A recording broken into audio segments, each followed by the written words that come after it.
আমরা এখানে মধু সংগ্রহ করতেছি, আমরা একটা কালেকশন দিয়েছি, মন 4 মতন পাইছি। আর আবহাওয়া ভালো যাচ্ছে, ভালো যাওয়ার ফলে আরও ফলাফল ভালো হবে আশা করি।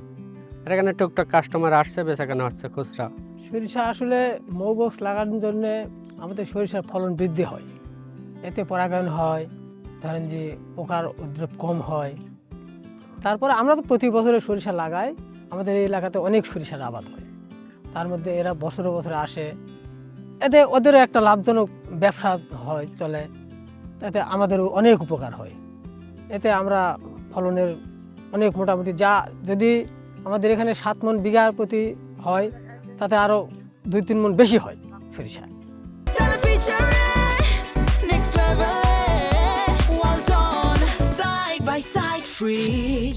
এতে আমাদের অনেক লাভজনক একটা ইয়া হয়। সরিষার সুবিধা আছে যে এখানে মৌ বসেছে সুবিধা, তার জন্য আমাদেরও সুবিধা, ফুলে বসতেছে, ফলন তো বাড়বেই, ফুল এখন যখন আছে বাড়বে। তো আমিও বাসার জন্য নিলাম 1 কেজি মতো।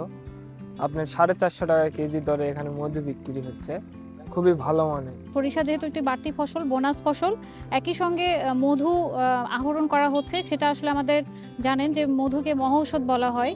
তো সেদিক থেকে যদি বলা হয় যে আমাদের অর্থনৈতিক প্রবৃদ্ধি অর্জনে আসলে আমাদের এই মধু অনেক গুরুত্বপূর্ণ একটি ভূমিকা পালন করবে। এবং আমাদের কৃষি বিভাগ থেকে আমাদের যারা মৌ খামারি এসেছে আমাদের হাকিমপুর উপজেলায়, তারা প্রত্যেক মৌসুমে আসে এবং এবছর আসলে আবহাওয়া অনুকূলে আছে এবং তারা 1 মাস এখানে থাকবে, যেটা গত মৌসুমে আসলে আবহাওয়া ওই সময় অনুকূলে ছিল না।